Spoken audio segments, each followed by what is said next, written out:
Hey, it's Aaron, the Metal Theologian. Uh, it's funny, it looks all fucked up because I'm actually doing this during the day, and that almost never happens. But it's never too early in the day for a little soda. And today I have a Cicero Beverage Company salted caramel root beer. So we're gonna bust this open. Fuck, actually, let me just do this right here. There we go. Let's see, I don't know if this is any good. I don't even know what the fuck salted caramel root beer means.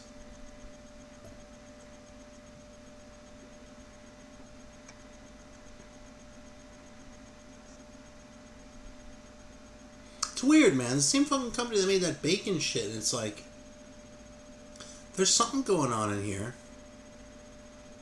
But it's weird. I don't know.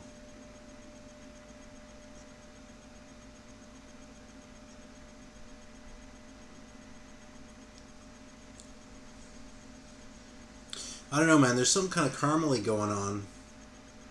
And something kind of salty, but it just tastes fucking kind of weird, man. You know, I gotta say, I had high hopes for this brand, the Cicero Beverage Company, but they're in Chicago. And, I don't know, man. I think they ought to fucking leave the soda making to the Southerners.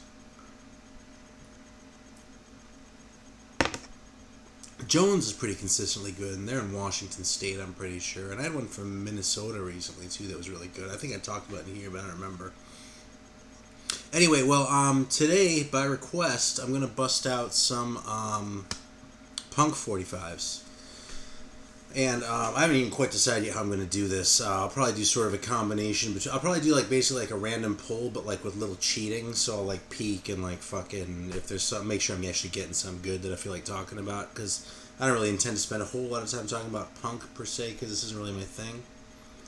But with that, I sort of have to add the caveat that I really don't have very much like straight punk anymore. I mean, yeah, I used to like it, but like you're not going to see shit in my collection anymore, like Sex Pistols 45s or I don't even think I have any Dead Kennedys 45s anymore, as much as I love those. I do still have like bootlegs of all the Misfits singles and shit like that. I might pull one of those out, but you probably know what those look like, and mine aren't exactly originals. So I have old reissues. I mean, I got them all like in the 80s and shit, but even so, it's not like I have some like original Halloween single to show off or anything. The shit that I tend to like and still listen to, and the shit that I have kept after a couple purges of this stuff is more like stuff like the Cleveland bands with that heavily sort of Velvet Underground influence sound and that kind of art rock aesthetic. I kind of hate to say that because it seems so counter to the spirit of punk, but what I really kind of like is the combination of that whole sort of DIY attitude in conjunction with they were listening to a lot of like Albert Eiler and a lot of Captain Beefheart, and nowhere near the fucking level of technical expertise to do that, but sort of a sensibility of that sort of thing and wanting to infuse some of that aesthetic into their punk rather than just going you know what I'm saying. So I mean, not there's anything wrong with the other thing, I mean, that shit got me through high school, and I have a soft spot for it even now. There's a reason I have Black Flag records that I haven't played in fucking 10 years. But anyway, so that's what you're likely to see. I'm probably going to try and pull out some shit that is a little bit lesser known. And let's take a look and see what I find here. So actually, just so you know what I'm working with. I kind of showed these briefly in the record room tour, but you can tell my camera's freaking out because it doesn't know what to make of the daylight. It's like, daylight, what the fuck? It's like my fucking vampire camera is all freaking out. So basically, I have two of these things. And it's kind of all thrown together, man. It's like about a third metal, about a third punk, and the rest like miscellaneous shit. So first off, let me just show this because this is sort of the impetus. This is my copy of the first Bizarros single, and it was right in the front. Since Greeno was talking about this, it's kind of cool.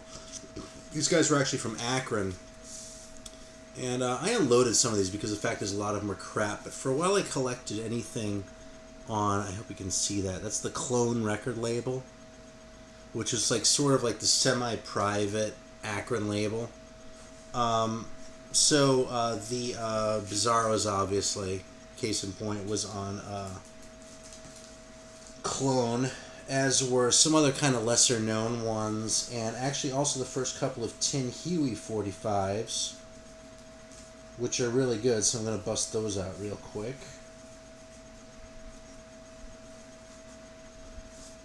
Now, Tin Huey, some of you have probably come across because they actually made an LP. The very first song on it was I'm a Believer, and I don't remember what label it was on, but it was a pretty big label, and to tell you the truth, the record sucked. At least I didn't like it at all.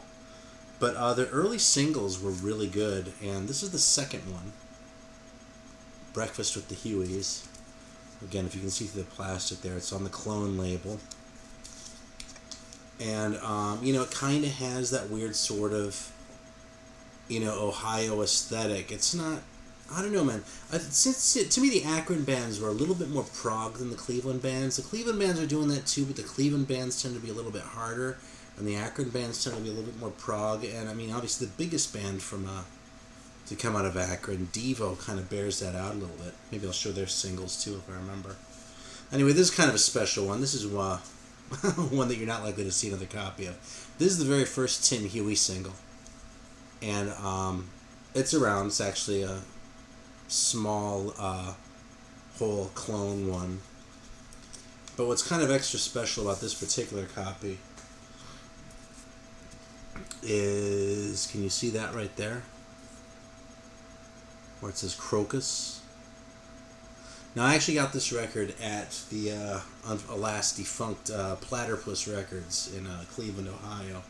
And the guy's been in Cleveland forever. He kind of knows most of the people who were in all that, making these punk records at the time. And I looked at that and I was like, Crocus? You mean like fucking Crocus Behemoth? Like fucking David Thomas from Perubu? No fucking way. And he was like, well, how do you think I get this shit in the store, man? I raid my friends' record collections. Now, I personally cannot guarantee the provenance of that, but I will say, I don't know why the hell anyone else would be writing Crocus on this fucking record. If you have any records, I don't like to solicit comments, but if you have any records that you just decided to write Crocus on the back of in marker, please leave me a comment, because I want to hear about it.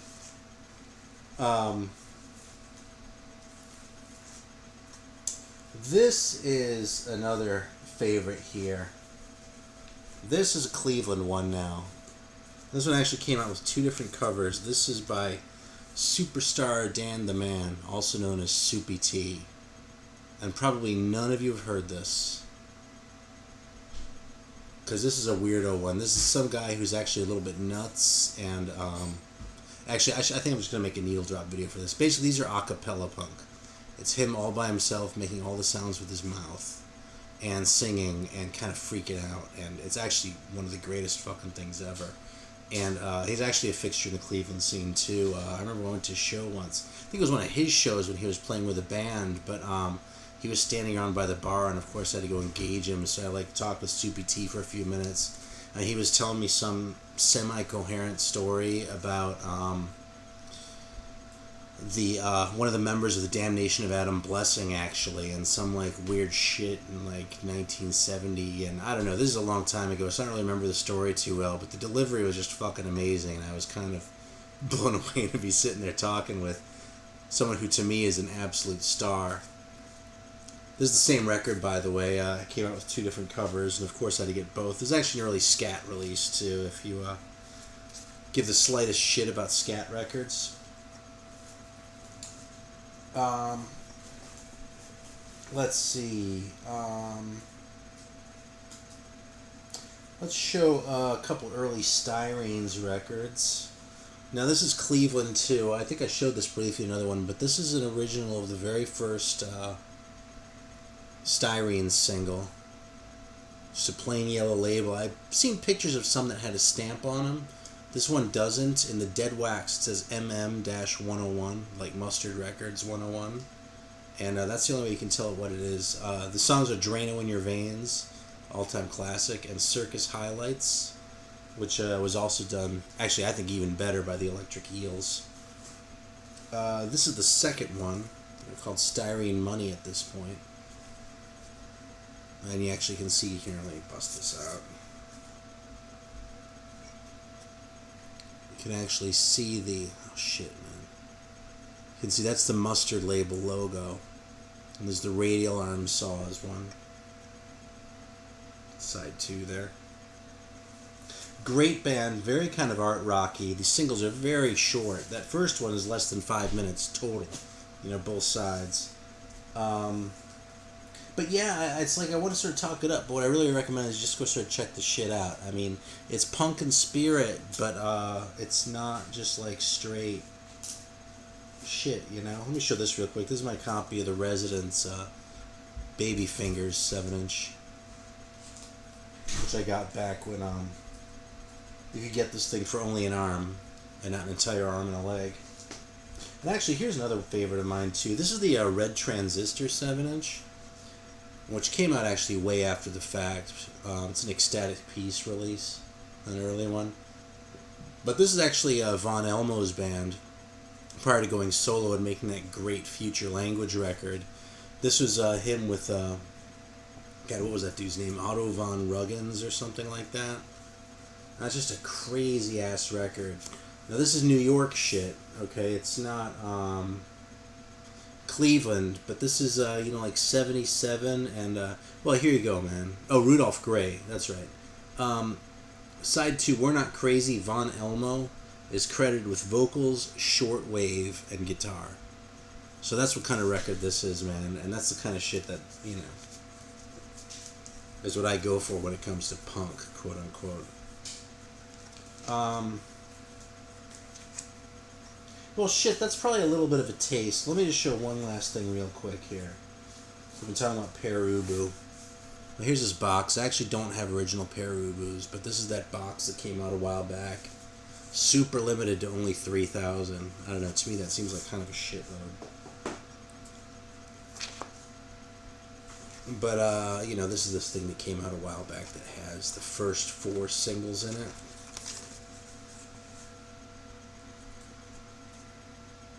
There's the Final Solution one. And by the way, you see David Thomas on these early ones still credited as Crocus Behemoth. So there you go. Just like with Rocket from the Tombs, and he was in that band. And then by the time they put out their first full-length record, he was already David Thomas. So if you have the Modern Dance, which is a great record, and I very strongly recommend it.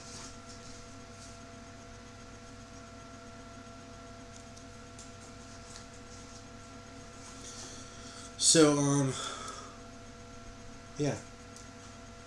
So there we go. I'm going to keep this kind of short, I think, unless I'm going to take a quick peek in here and just see if there's anything that has to get shown right now. Oh yeah, there's one that has to get shown. First of all, let me show this,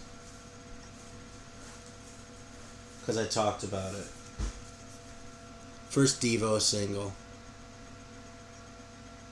It's Jocko Homo and Mongoloid on the Bougie Boy label with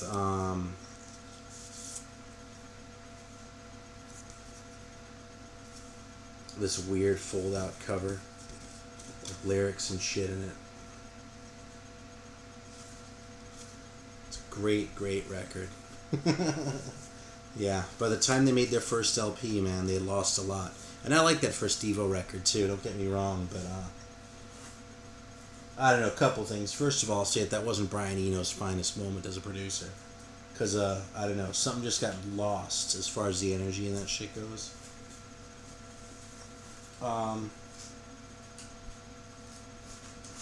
Here's First Electric Eels 45. This is just record porn at this point. I'll let you investigate them on your own now, I guess. Shit. And, what else? Oh, this is a cool one. This isn't a punk one. This is the bonus record, okay?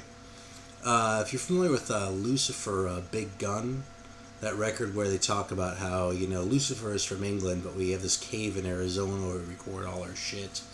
And, it's just like, just like fucking dark shit. Well, I actually came across this in the wild. There's a Lucifer Mr. Jack single. I don't know how many of these there are. But, yeah, this is this is kind of a classic. And I don't know why the fuck I followed it with the punk. I mean, I guess in a way it is punk, but it's like 1970 or 73 it says. So, it's earlier even than the early shit in here. Yeah, I guess that'll do it. All right, here's one more quick story. So this is Eric Random, and I kind of lost touch with him, but a good friend of mine was a member of the Diagram Brothers, a band from Manchester from the early '80s, actually. On shit, what was the label that was doing all that shit? It was the same label as the early Buzzcocks shit.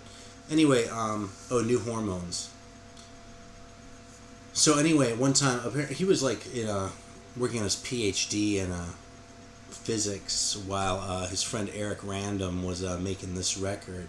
And apparently what they did is for the pictures on the cover, this is a great record, by the way. just so I've said that because I'm going to forget with the story. So apparently for these pictures on the back, which you probably can't see too well because of the blue and silver, those are actually like skin under a microscope. Apparently what they did was they snuck into the lab at my friend's grad school one time, Fraser Diagram, at his grad school. And they took a little piece of the fucking skin and like made pictures of it. He used that for the back of the record. Actually, there's another one on the label. So one time I was with Fraser at Aquarius Records in San Francisco, the famous one, and there's a copy of this sitting there, and I actually sent away from him, but I pulled it out. I was like, oh, holy shit, you know what I mean? So Fraser, he walks up to the counter, he's like, oh my god, he's like, look at that, that's my skin. True story. Alright, thanks for watching. I hope you got a kick out of it. I don't have much punk, but what I do have is pretty fucking good. So, hope I turned you on to something. And, yeah, feel free if you have follow-up questions, man, because there's some research that went into finding this shit. So, anyway, take care. Thanks.